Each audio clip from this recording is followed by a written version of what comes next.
Essa terra rica, ela vale para quem? Para o povo brasileiro não vale nada. O povo brasileiro não é beneficiário direto dela. Podemos dizer, nós temos a maior fronteira agrícola fértil, cultivável do planeta. Para o povo brasileiro isso não vale nada.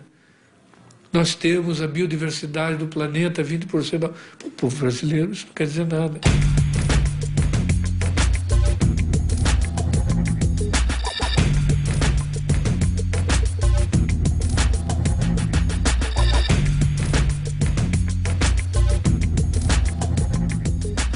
Eu acredito que o cara bate no seu vidro e ele pede. Ele bate no seu vidro e ele pede. E você não abre o vidro. E um dia ele vai falar, mano, eu não vou bater mais, mano. Entendeu? Eu não vou bater mais. Eu vou quebrar o vidro, eu vou pegar o que é meu.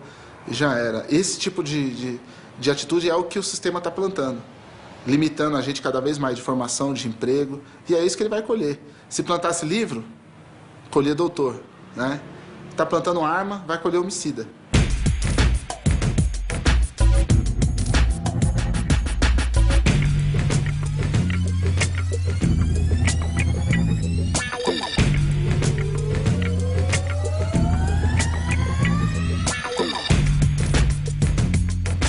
Olha, hoje na capital, nas capitais, a gente tem uma luta organizada muito forte em torno do direito à moradia. Moradia digna, moradia na região central. Há uma violência até na arquitetura dos conjuntos habitacionais que são projetados para os pobres. Porque os pobres no Brasil, eles não têm as habitações populares, os pobres não têm direito sequer às janelas. São janelas estreitas, quer dizer, esses arquitetos deveriam ler aquele poema do João Cabral, Fábula de um Arquiteto, né? Portas por onde, jamais portas contra. A luta pelo controle territorial da distribuição de droga, que é o que acontece mais expressivamente na favela, mas em muitas partes do Brasil, eu acho que esse talvez seja o tema de mais assim, dramático para ser resolvido, que aí aparece a violência.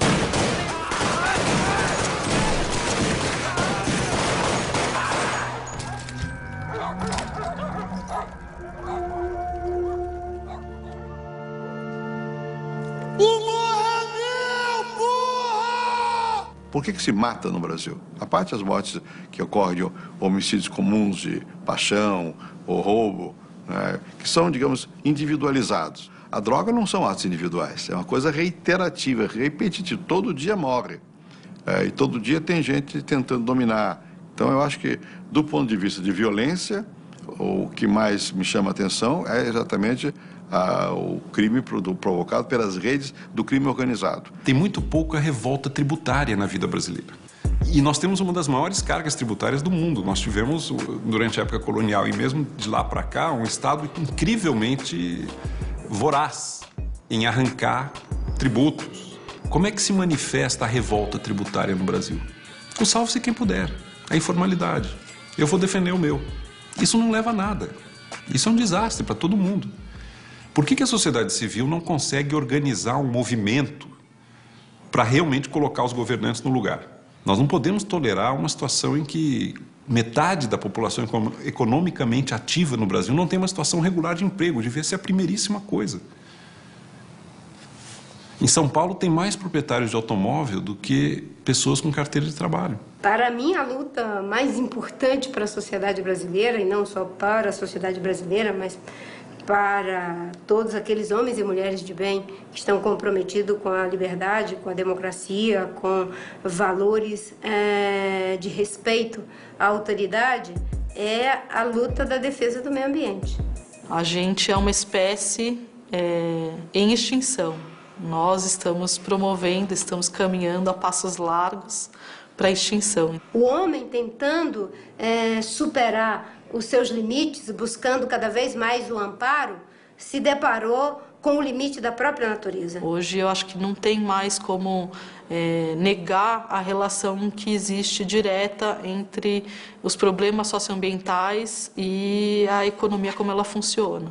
Se você não for capaz de manter as condições que favorecem a existência da vida na Terra, você está desconstituindo toda a base. Nós estamos vivendo esse limiar em que as coisas estão em jogo e as pessoas não estão percebendo. Então depende se o Brasil vai acordar para a necessidade que tem de atuar não só na prevenção do problema, mas como a gente vai se adaptar a essas mudanças climáticas. Nós não podemos continuar achando que nós vamos existir nesse planeta apenas consumindo. Nós já estamos quase que, como é que chama? Digestivando, processando músculo. Porque os estudos que foram feitos pelo WWF e outras instituições de pesquisa nos dá conta de que o planeta já está no vermelho em 30%. Então, se nós não pararmos com esse processo, nós vamos inviabilizar a vida no planeta. Nós estamos correndo rumo a um abismo. Parece uma coisa catastrófica, não é? Mas catastrófico é não perceber isso. Mas acho que a luta geral da nação é a luta pelo aviltamento, é a destruição do outro pelo modo mais prático, que é lançá-los na fome, na marginalização de um modo geral.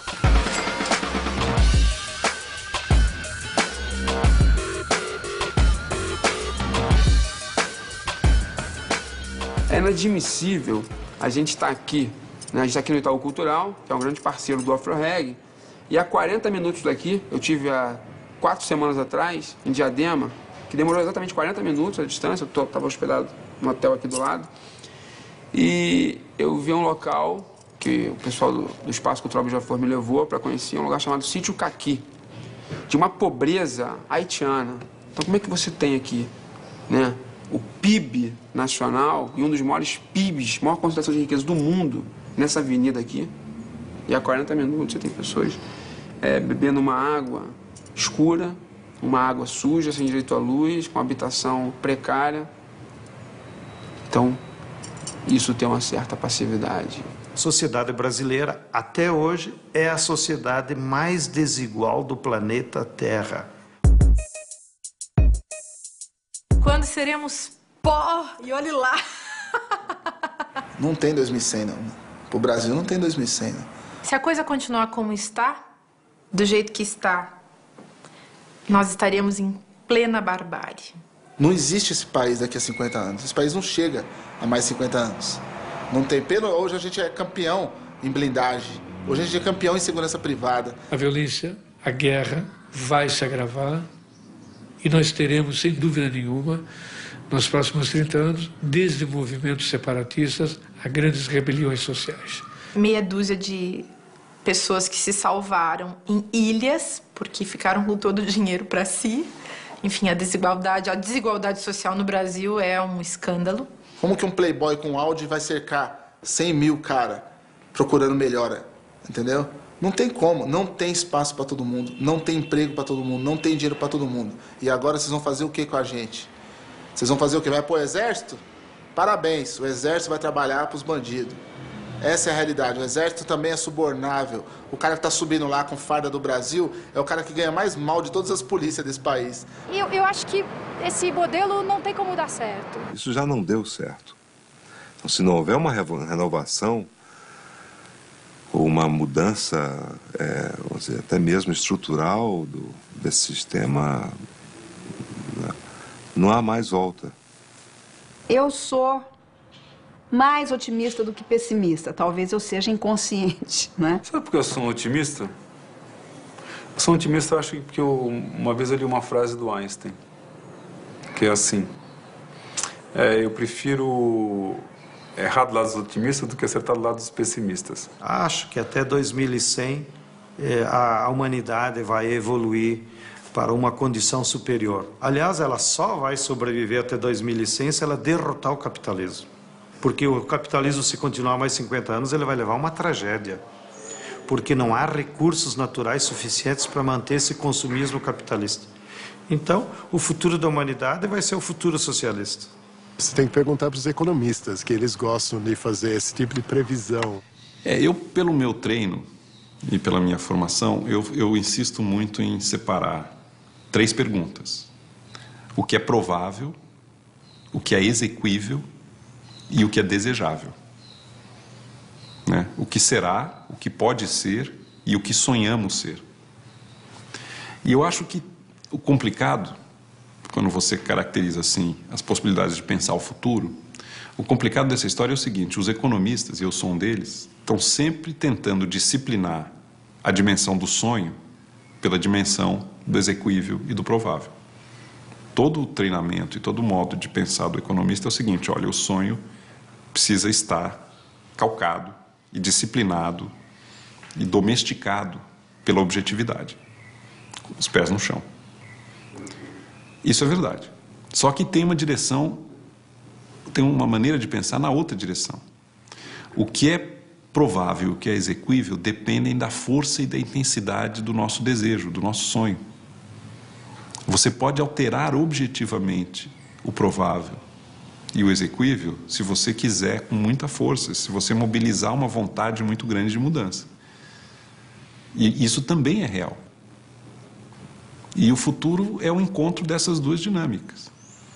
A dimensão do desejável, disciplinada pelo pensamento científico mais objetivo, e também o pensamento do que é provável e do que é exequível, de alguma maneira expandido pela intensidade do querer, da vontade de mudança.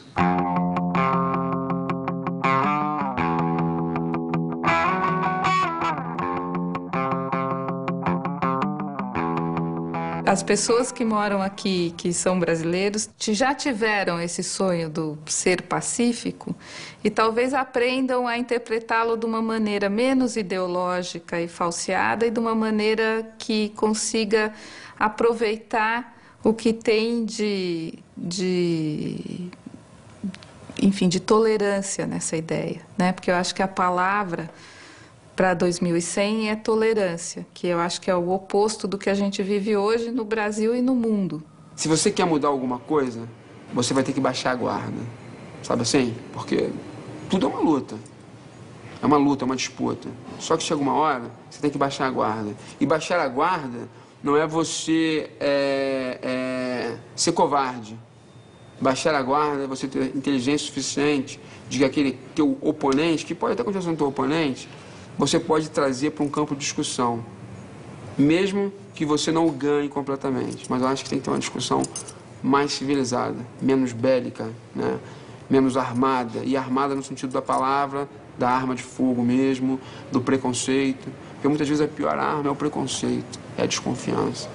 O que o educador ele faz? O educador, ele é treinado a descobrir luz onde tem trevas, e você achar que, por pior que seja uma pessoa, tem luz. Você perceber que o garoto que está na boca de fumo, que é assassino, que é truculento, que mata, que vende droga, você tentar enxergar aspectos positivos. Aí você fala, pô, aspectos positivos de um assassino. Tudo na vida tem um efeito Darth Vader, né? O Darth Vader, na série inteira, ele era mau. No final, ele virou bonzinho, ele que salvou a galáxia. Ele salvou o mocinho que foi o Luke Skywalker. Então é o seguinte, é o fenômeno Darth Vader. Se você é um educador, você tem que ser um otimista, senão você não pode ser um educador. Você tem que achar que as pessoas mudam, né? Que o que é luz, trevas pode virar luz, que o bairro pode ser melhor, que a cidade pode ser melhor, que o país pode ser melhor. E não é que você só... Você torce. Você quer que as coisas sejam melhores. Você enxergar que aquele cara que está na boca de fumo, ele é empreendedor. Ele é. O cara que acorda, muitas vezes, cedo, tira um plantão de 14, 18 horas, esse cara respeita a hierarquia, porque o chefe dele... Imagina só, você que é o diretor, tá bolado com a tua equipe aqui, aí tu dá um tiro aqui no parceiro do áudio. E vai ficar por isso mesmo. Na boca de fumo, o patrão pode fazer isso, dar um tiro. Não no cara do áudio, né? O cara do áudio não trabalha pra ele, mas pro soldado. Você entendeu? Então esse cara, ele tem que ser muito disciplinado. E você enxergar essa disciplina, você fala assim, pô, vou tirar esse cara do crime e eu enxergo qualidades nele. É a tal, eu tenho que anistiar meus sentimentos também, porque é o seguinte...